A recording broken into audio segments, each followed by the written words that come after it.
Hello everyone, I want to create a nice effect when I collect a coin.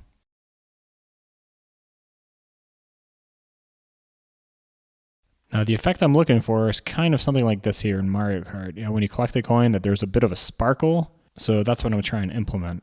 The way I'm going to do this is I'm going to create a particle effect. I'm going to attach that to my ship. So I'm going to create a new empty object. I'm going to create a particle system. First thing I'm going to do is I'm going to reduce the emission. Reduce the speed. It's okay to have very slight movement upwards, I guess. Actually, no, I'm just going to reduce it altogether. Now they're all crowding around the ship here. I want them to spread out a little more. So I'm going to increase the radius. These particles are sticking around a little bit too long, so I'm going to reduce the lifetime. The emissions are a bit slow, so I'm going to increase the simulation speed. All right, let's give this thing a material. Let's increase the size. I don't like how they just kind of disappear. It'd be nicer if they fade away. So I'm going to decrease the alpha here. If we slow down again, we can see that they're now fading away. I'm going to decrease the speed a little bit. Maybe a little more. Maybe increase the rate of emission a little to create that bit of energy. Okay, so that's the first kind of particle effect, just to kind of the general sparkle around the ship. What I want to do now is I want to have kind of one big effect, one big kind of splash right here in the middle as well. I'm going to create another particle effect. This particular one, I just want one particle. And I just want it to emit once. So I'm going to go to the shape and just completely reduce it. So now we just have one thing firing here in the middle, but I just want it to fire once. You may also notice that there's a bit of a delay here when I restart the particle before it appears. I'm going to show you how I'll solve this in just a moment. I'm going to increase the size of this a little bit. Now, the next thing I would like to have is I would like to have one more thing. I would like to have a few sparkles, kind of star-shaped sparkles that kind of go up around these two particle effects. So what I'm going to do is I'm going to create a custom sprite, a little star sprite in Krita, and then use this in a third particle system. So let's jump over to Krita. I'm just going to draw a very simple kind of star. Apply a little bit of a blur effect to this. Get rid of the background and export it. And import it into Unity. Now we're going to create a new material for our particle effect. The shader will be a particles unlit shader. The rendering mode will be additive. And our map will be our newly created texture. Looks pretty good. Time to put this thing to use in our particle effect. Create a new particle effect. And we're going to apply our new material. Okay, we see it's being put to use. It's a bit big, so we're just going to reduce the size. And it's a bit too frantic, so we're going to make it a little smoother. We're going to increase its lifetime a little bit, and we're going to have it move up ever so slightly. There we go, that's looking better. We're going to decrease its size a little more. Okay, let's see what all of this looks like when we put it together. We are going to define 3 game objects for our particle effects. We're going to hang on to the actual particle system so that we just have to extract them once. Pull the particle system out of the game objects. And down where we collect the coin, we're going to play our particle systems. Now here is where I want to get back to one point real quick. If we look at the second one here, we're actually first going to turn off the looping parameter of all of these systems here. We don't want them to loop, we just want them to play once. But the second one here, this is the one where we have this delay. I don't like this. I don't like this delay. If I call play, it will play with this delay. The way to work around this that I found is instead of calling play, what we're going to do here is we're going to, in the particle system, set the emission to 0. We're basically not going to emit anything here by default. And then we're going to do the emission in code. So we're going to say emit 1 and then play. If we call emit1 and play, the moment we call play, it will emit right away and it will not have this delay. Also remember to turn off play on awake. That way they don't play just in the beginning when the game starts, but play when we tell them to play. We're going to assign our objects here. Okay, let's get this a go. Well, I did see something. Okay, I'm going to get rid of all the obstacles here. Now we should just be getting coins because we turn off the obstacles. Okay.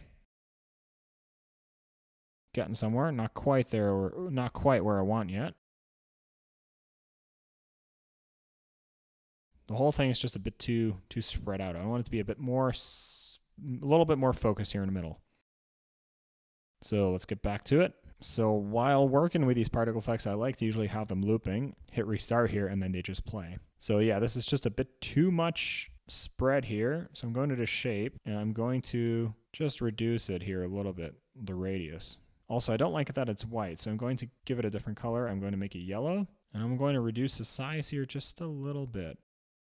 Okay, I'm going to reduce the duration a little bit as well. Okay, I think this one should be all right. Let's have a look at the large effect here. Oh, that's right. I turn off the emission here. This one could be a little bit bigger. Put the emission back off because we programmatically control that one. And now the stars. Also here, that's a bit too spread. So I'm just going to go to the shape, just reduce the radius a little bit. Also going to reduce the duration just a little bit. To do that, I usually turn off the looping setting so I can see exactly how long one iteration is. It's going to reduce this to 3. And let's try this again. Yeah, with these particle effects, it's a lot of trial and error. A lot of tinkering and tweaking. Yeah, it's getting somewhere. Okay, I think that's pretty all right. So one thing I don't like, of course, is that the particle effects clip into the ship itself. So let's deal with that, yeah? Let's deal with that, and we're going to do that by working with the camera system a little bit here. So I'm going to give you a quick intro into the camera system and how this is set up. This camera has a stack of cameras. The first camera is the post layer 1 camera, the second a post layer 2, and on top this no post processing camera. On post layer 1 we have essentially nothing but these barriers because we apply a bloom post-processing effect to those barriers. And we currently are only applying this bloom post-processing effect to these barriers, and therefore we render them first in a separate camera on a separate layer. Then the second camera is the camera that renders the environment itself. The third camera is the plane. Now the reason why I have these two separate is because in post layer 2 we again have a volume mask, and the volume mask essentially points to this impact blur post processing effect that's also in post layer 2. I currently don't want, when I hit the barrier, the ship itself to blur. I just want the environment to blur, which is why I have these two layers separate. So what I can do now is I can basically create another no post processing camera on top of the ship on which I can render the collection particle effects. So let's create the second camera. I'm just going to copy and paste it, call it no post processing 2, create another layer, put its culling mask on nothing except no post 2. And now we can put the effects that we have here on no post 2. So a very important step. This camera is not being used yet, so let's add it to the stack.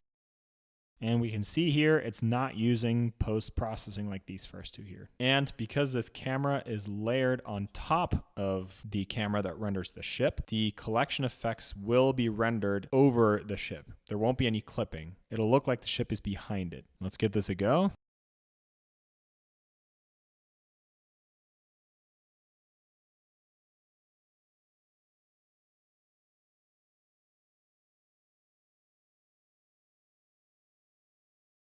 That's definitely a lot better. So one thing I don't like is that the sparkle effect rotates along with the ship. Yeah, I definitely don't like that. I want that to remain steady. And the reason why it rotates with the ship is because it's a child. These effects are children of the ship itself. So I'm going to pull them out into their own object, and I'm going to sync their position with the position of the ship. So what I'm actually going to do is I'm actually going to create a parent object here. I'm going to call player, and I'm going to drag the ship into this. And I'm going to pull the collection particle effects out of the ship and into the player parent object. And now they will no longer rotate with the ship, but they will now, of course, also not update at all with the ship's position. So what I'm going to do now instead is I'm going to attach a script to the player, and the job of that script is just to synchronize the positions between these effects and the ship itself, but not the rotation. I'm going to add a script. This script will have a list of game objects. And now in the update method, I'm going to go through the list of effects and set their position to the position of the player or of the ship. So I'll need one more object, the player itself, or rather the ship itself. So I'm going to loop through all of the effects and set their position to the position of the ship. Next, I'm going to assign the particle effects to the properties in the player script. Now let's try this again.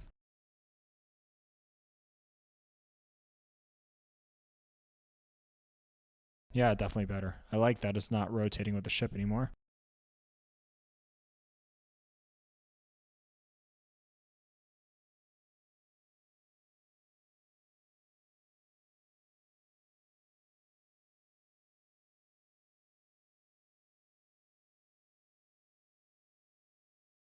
Yeah, I like this. This is good. This turned out pretty good. It still has room to improve, but it's a good start. It's a lot more fun to collect these coins now. Okay, thanks for watching. See you next time.